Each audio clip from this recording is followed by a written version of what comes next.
শ্ৰীমন্ত শঙ্কৰ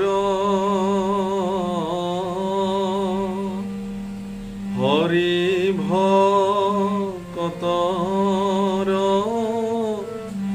জানা যেন কল্প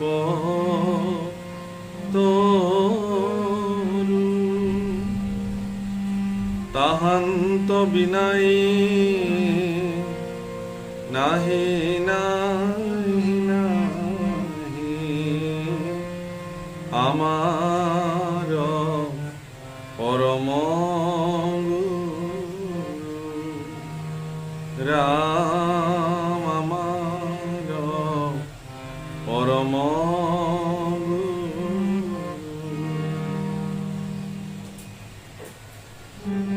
আৰ বদতি মৈত্ৰীয় ঋষি শুনিও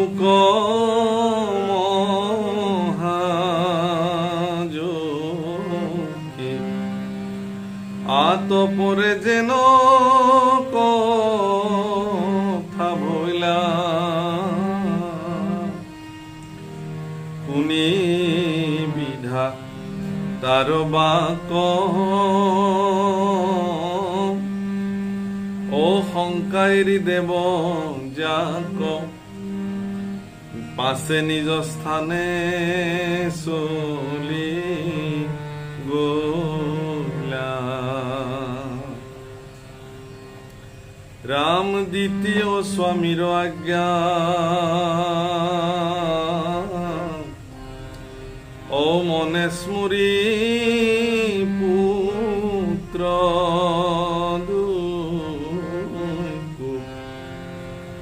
গর্ভে ধরিলন্ত কতুকাল শতেক বৎসর পূর্ণ ও ভৈলা পাশে যেবে দেব আর জন্মাইলন্ত দূত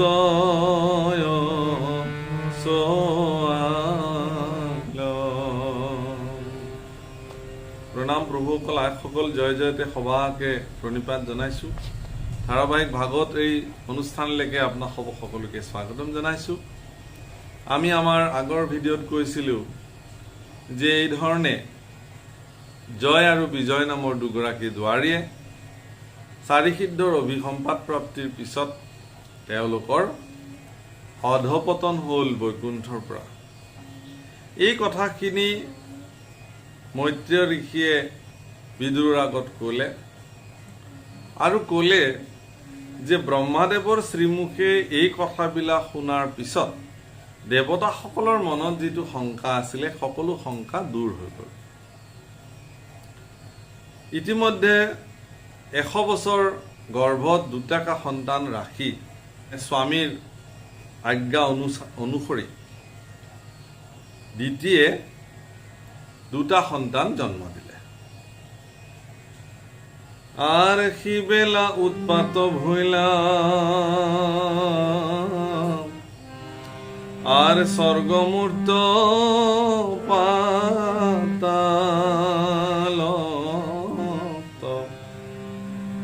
আৰ লোকৰ পৰম ভয়ংকৰ পৰ্বত সহিতে আতি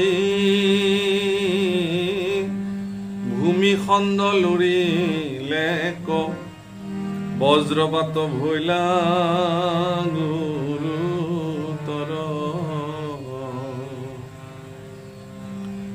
আৰ 10 দিশ জ্বলিলে ক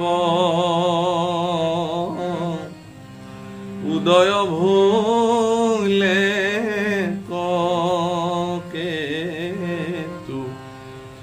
নিৰ্ঘাত শব্দ ভয়ংকৰ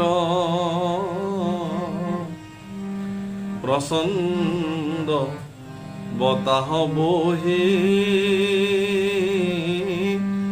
পুকাৰ শব্দ মোহি বৃক্ষ উভৰিল নিৰন্তৰ, আৰ প্ৰকাশে বিদ্যুৎ সমে, আৰ নেদেখয় কিছু সূৰ্যাদিৰ প্ৰকাশ ঢাকিল, মহা মহা দুখে যেন সমুদ্ৰে আকাশ পাৰে, জলজন্তু ভৈলা মহা ভয়ে। আৰ নদী সৰোবৰ যত শোভিত ভৈলে কাটি, শুকাইলে পদ্ম পুষ্পচয়, চন্দ্ৰ সূৰ্য দুহান্তকো ৰাহুৱে গ্ৰাসিল আঁকি, মণ্ডল ভৈলে বহু বাৰ, আর ফেঁচা যে কুকুর চয়, ঠাই ঠাই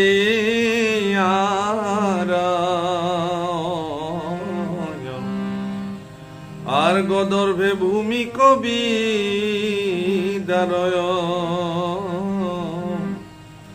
অরণ্যত পশু সবে ভয়ে বিষ্ঠামূত্র এরে, বাসাহন্তে পৰে পক্ষী চৰে। প্ৰভু কলাইসকল, যি মুহূৰ্তত দ্বিতীয়ে দুগৰাকী সন্তানক ভূমিষ্ঠ কৰিছে, সেই সময়তে এনেধৰণৰ কিছুমান বিমংগল ঘটনা পৃথিৱীত পৰিঘটিত হৈছে, সংঘটিত হৈছে। কি হৈছে?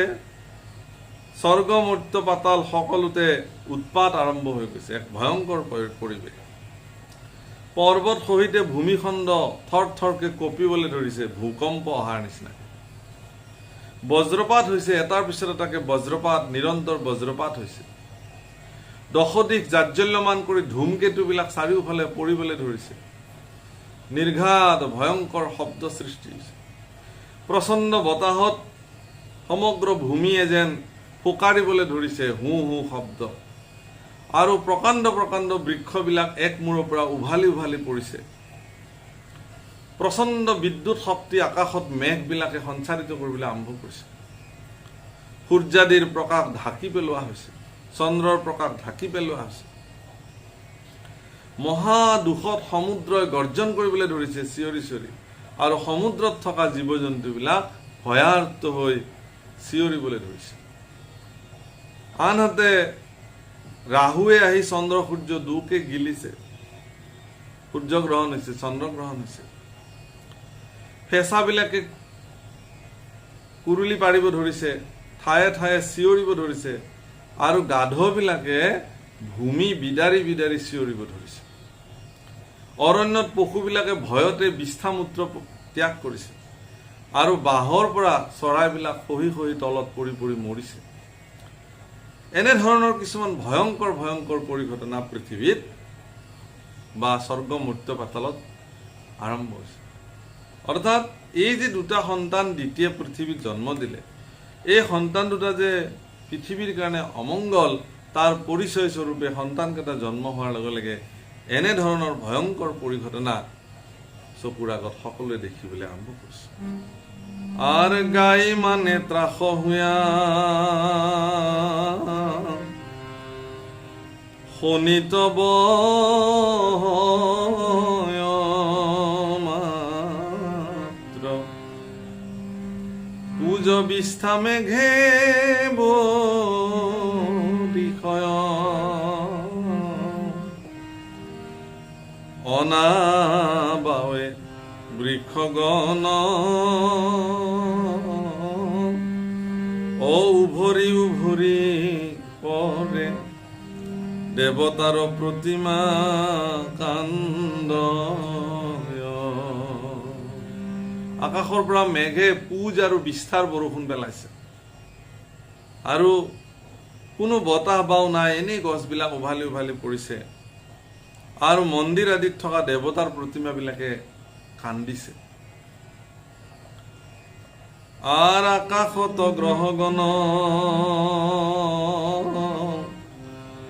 আর অন্য অন্যে যুদ্ধ করে ভৈল ঘোর মহায়ুতপাত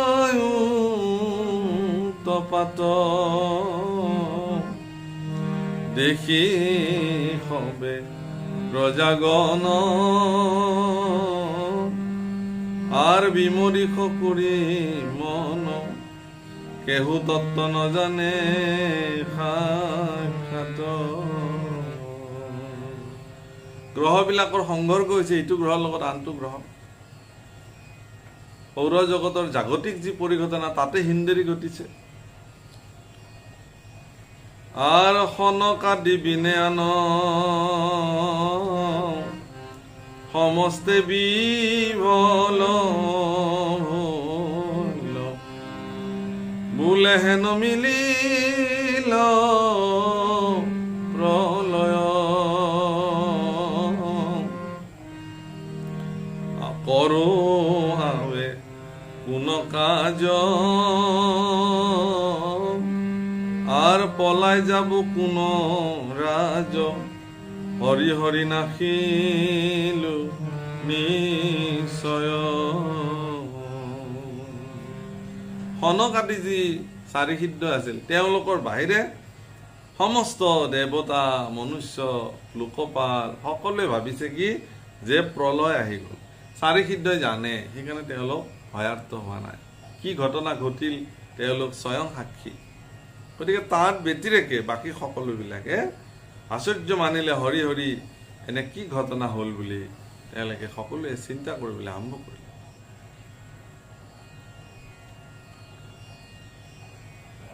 আৰ পাছে দুয়ো আদি দৈত্য ও জন্মিয়া বাঢ়িবে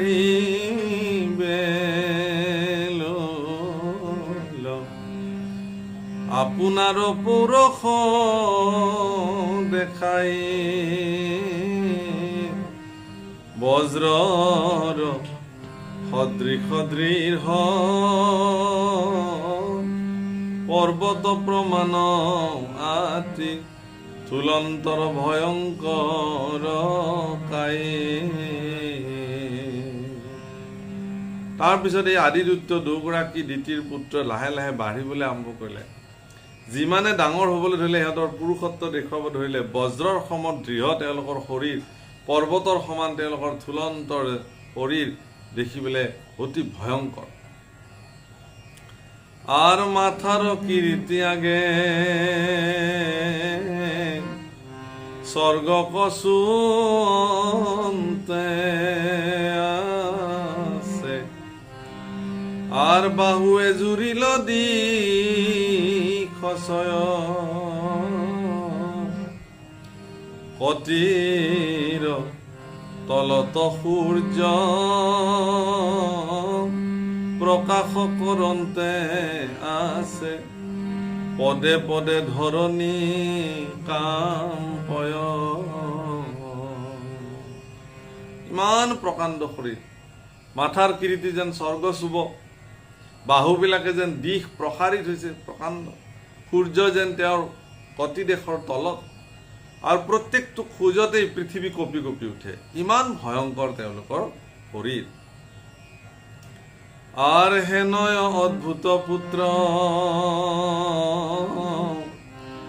দেখিয়া কৈশ পৰীক্ষি কৰ্ম কৰাই দুইৰু নাম থইলা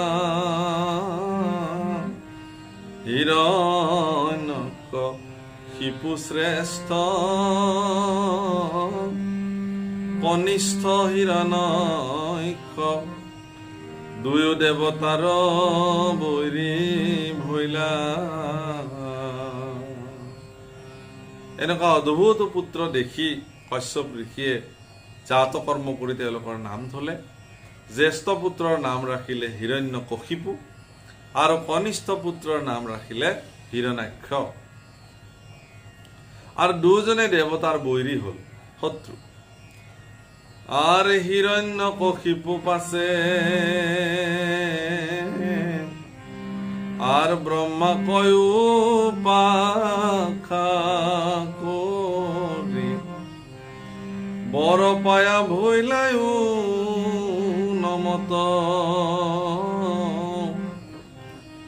আর বাহু বলে মহাবলী লোকপাল সমনিতে বৈশ্য কৰিলে ত্ৰিজগত। পৰম ক্ষমতাশালী বাহুবলী হিৰণ্যকশিপু জ্যেষ্ঠ পুত্ৰই ব্ৰহ্মাক উপাসনা কৰি বৰ পালে, শ্ৰেষ্ঠ বৰ পাই আৰু বেছি উন্মত্ত হল। আৰু এই বাহুবলী মহাবলীয়ে লোকপাল সমন্বিতে ত্ৰিজগত ইতিমধ্যে নিজৰ বৈশ্য কৰি পেলাল, নিজৰ অধীনত কৰি পেলাল। স্বৰ্গ মৰ্ত্য পাতাল এতিয়া তেওঁৰ নিজৰ অধীনত। আৰ দিব্য সিংহাসনে বসি থাকিলে কমহাযোগী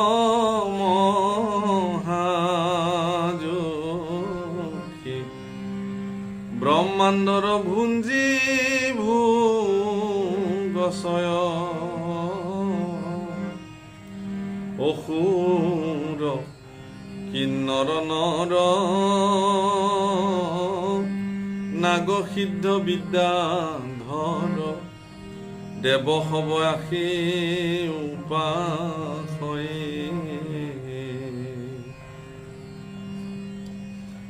আর দর্পিষ্ট বলিষ্ঠ দুষ্ট পুষ্ট অধর্ম তনিষ্ঠ শিষ্টজন কম্পন দুর্জন। আর পরম প্রচণ্ড রন্দ ভয়ে তার ঘূর দ্বন্দ্ব দেবদৈত্য কম্পিয়া থাকয়। দিব্য সিংহাসনত বহি থাকে হিৰণ্যকশিপু। ত্ৰিজগতৰ পতি এতিয়া হিৰণ্যকশিপু মহাযোগী, যশস্যা সম্পন্ন, ত্ৰিজগতৰ বাহুবলী। আৰু ব্ৰহ্মাণ্ডৰ যিমান ভোগ আছে চব ভোগ সিহঁতে ভুঞ্জে। দেৱতাসকলে আনি আনি তেওঁলোকৰ আগত ৰান্ধি বাঢ়ি যোগান ধৰিবলগীয়া হৈছে। ভৃত্যৰ দৰে দেৱতাবিলাকে খাতে এতিয়া। নাচ বুলি ক'লে নৃত্য কৰিব লাগে, আন বুলি ক'লে খাবলৈ আনিব লাগে, পিন্ধাই দে বুলি ক'লে বস্ত্ৰ পিন্ধাই দিব লাগে। এই বুলিয়ে সমস্ত দেৱতা ৩৩ কোটি দেৱতা সকলোকে হিৰণ্যকশিপুৱে নিজৰ চৰণৰ দাস কৰি ৰাখি থলে। ইমান ক্ষমতাশালী হৈ উঠিল। কি বুলি কৈছে তেওঁলোকৰ পৰিচয়? কেনেকুৱা যশস্যাশালী? অসুৰ কিন্নৰ নৰ নাগ সিদ্ধ বিদ্যাধৰ দেৱ হবে আশী উপাসয়। অসুৰ কিন্নৰ নৰ গন্ধৰ্ব সিদ্ধ বিদ্যাধৰ দেৱতাসকলে তেওঁক আহি উপাসনা কৰি থাকে, তেওঁৰ গুণ গাই আৰতি কৰি থাকে তেওঁ। আৰু দিব্য সিংহাসনত বহি তেওঁ থাকে, শুনি থাকে। দৰ্পিষ্ট গুণবিলাক চাব অসুৰৰ, এইবিলাক গুণ যি বুলি ধৰে আপোনাক। পৰম দৰ্পিষ্ট, এক নম্বৰতে অহংকাৰী, অসুৰৰ স্বভাৱ এইবিলাক চৰিত্ৰ। যদি এইবিলাক কোনোবা মানুহৰ তাতে থাকে তেওঁ সেই একে পৰ্যায়ৰ। দৰ্পিষ্ট, বলিষ্ঠ, দুষ্ট, পুষ্ট, অধৰ্মত নিষ্ঠ, এইবিলাক গুণ। অহংকাৰী, মহাবলিষ্ঠ, মহাদুষ্ট, অধৰ্মত পুষ্ট আৰু তাতেই নিষ্ঠ হৈ থাকে। অধৰ্মৰ বাহিৰে বেলেগ নাজানে তেওঁ। শিষ্টজনক কম্পন দুৰ্জয়, শিষ্টবিলাকে দেখিলেই ভয় কৰে, কঁপি থাকে তেওঁলোক। দুষ্টসকলৰ পালত পৰিলে সন্তসকলে কি কৰিব? মনে মনে থকাই ভাল। পৰম প্ৰচণ্ড ৰন্দ, অত্যন্ত ক্ৰোধী আৰু যুদ্ধংদেহী মনোভাৱেৰে থাকে। ভয়ে তাৰ ঘোৰদণ্ড দেৱদৈত্য কম্পিয়া থাকে। তেওঁৰ এই অৱস্থা দেখি সকলোৱে ভয়তে কঁপি থাকে। এই তেওঁলোকৰ দ্বন্দ্ব, তাৰমানে তেওঁলোকক দেখি সকলোৱে ভয় কৰিব লাগিব, সেইটোৱে তেওঁলোকৰ ইচ্ছা। ইন্দ্ৰ মোক দেখি কঁপিছে নে নাই ইন্দ্ৰ কঁপিছে বেছ হৈ গৈছে ভয়ে তেওঁলোকৰ দণ্ড আৰ তাহাৰ কনিষ্ঠ ভাই হিৰণাক্ষ বীৰখিতু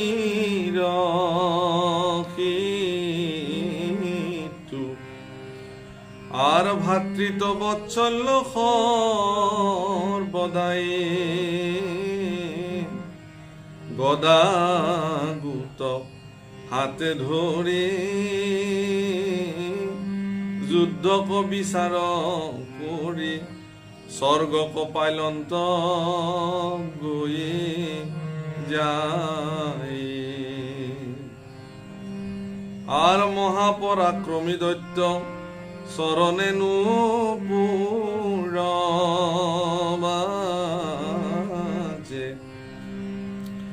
বৈজয়ন্তী মালা প্ৰকাশয়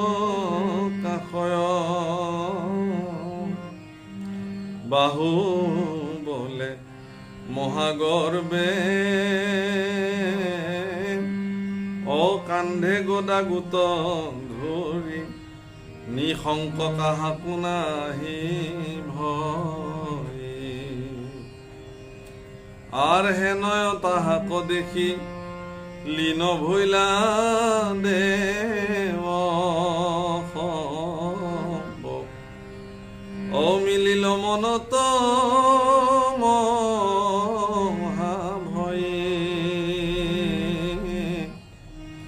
ও যেন গুৰুৰক দেখি ত্ৰস্ত হুয়া সৰ্পগণে শীঘ্ৰে যাই গৰ্তত পয়ে আৰু তেওঁৰে কনিষ্ঠ ভাতৃ হিৰণ্যাক্ষ জ্যেষ্ঠ ভাতৃ হিৰণ্যকশিপুৱে অত্যন্ত মৰম কৰে নিজৰ সৰু ভাইক যুদ্ধ বিচাৰি ফুৰে কাৰ লগত যুদ্ধ কৰিব পাৰে কাৰ লগত মাৰামাৰি কৰিব পাৰে কাক মাৰিব পাৰে এনেকৈ কান্ধত গদা ধৰি বৈজয়ন্তী মালা পৰিধান কৰি দৰ্পে মহাগৰ্বে বাহুবলেৰে গৈ গৈ স্বৰ্গ পালে যেই স্বৰ্গ পালে স্বৰ্গ পোৱাৰ লগে লগে দেৱতাসকল ভয়ত লীন হৈ গ'ল উদাহৰণ দিছে খুব সুন্দৰ গৰুৰ চৰাই উপস্থিত হোৱাৰ লগে লগে সৰ্পবিলাক যেনেকৈ ভয়তে গৈ গাঁতৰ ভিতৰত সোমায় তদ্রূপ অবস্থা আর আপনার তেজ লাগি আর দেব খবল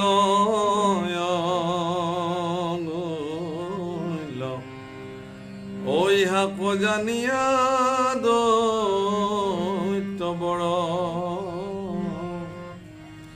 আর নেদেখিয়া তাসম্বাক হাস্য কৰি মহাগৰ্বে নাদ কৰিলে ক ভয়ংকৰ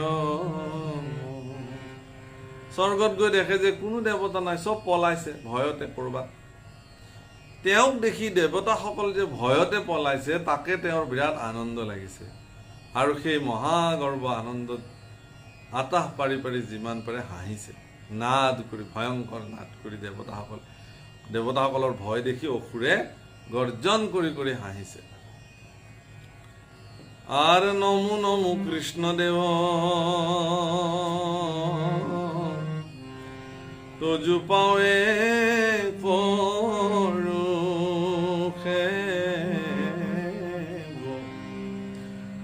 ও বাপ দাস বুলি ধৰা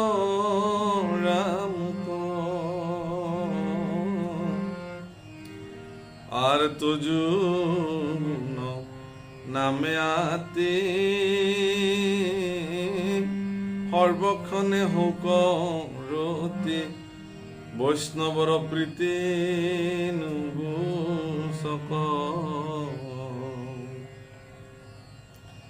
আৰ হে প্ৰভু জগন্নাথ আৰ প্ৰণামুদ মায়া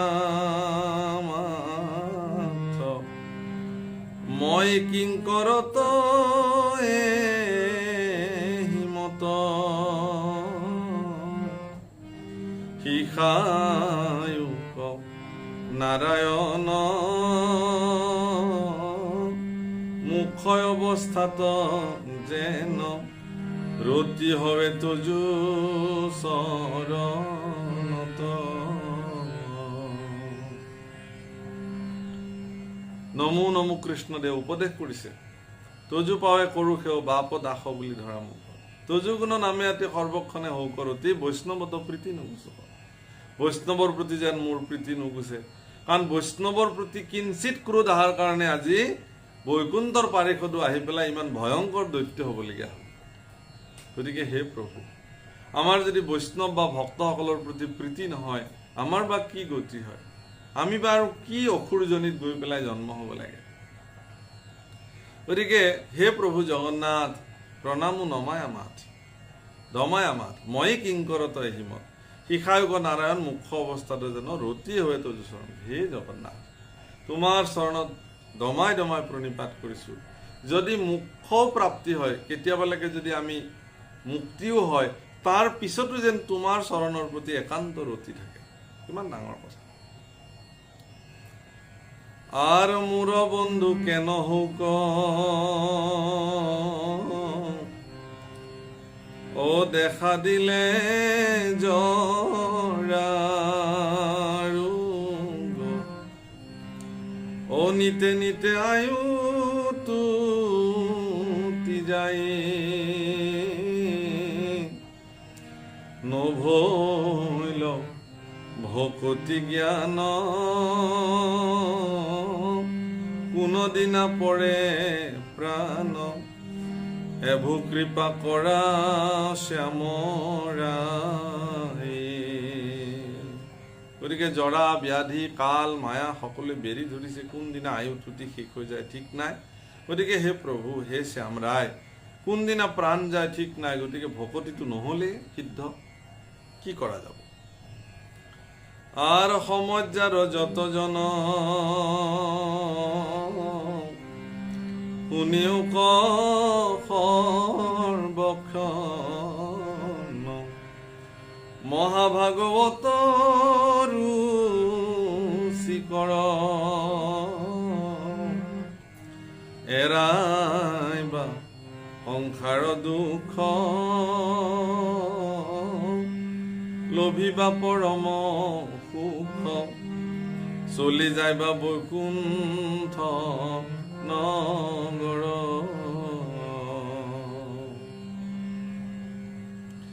গতিকে এৰা সংসাৰৰ দুখ এৰি পৰম সুখ লাভ কৰি যাতে বৈকুণ্ঠত চলি যাব পাৰো, সেই সমজ্যাৰ যত লোক ভাগৱত আৰু ভগৱানৰ প্ৰতি ৰুচিকৰ হ'ব লাগে।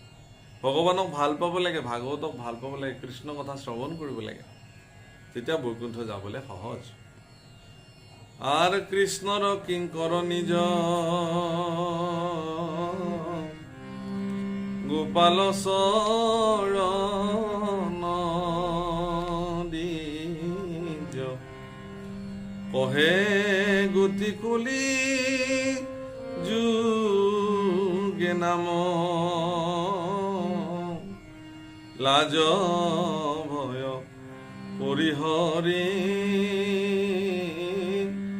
মনেও বিশ্বাস কৰি, সৰ্বক্ষণে বোলা ৰাম ৰাম। কৃষ্ণৰ কিংকৰ গোপাল চৰণ দ্বিজ আপোনাসৱক কৈছে, সেই সভাসদসকল, কলি যুগত আৰু নাম বিনে গতি নাই। এতেকে লাজ ভয় সকলো পৰিত্যাগ কৰি অখণ্ডিতভাৱে যাতে ৰাম নাম মনত থাকে, বিশ্বাস আনি পেলাই ৰাম নাম গাবলৈ কৈছে। গতিকে প্ৰভুসকল, ইয়াৰ পৰৱৰ্তী বৰাহৰূপী বিষ্ণুক হিৰণ্যক্ষৰ ভৎখৰ্ণা, সেই সম্পৰ্কে আমি পাম। তেওঁৰ কেনেকৈ অধোগতি হ'ব সেয়াও আমি পাম। গতিকে আজি অনুষ্ঠানৰ আমি ইমানতে সামৰণিলৈ আনিব খুজিছোঁ।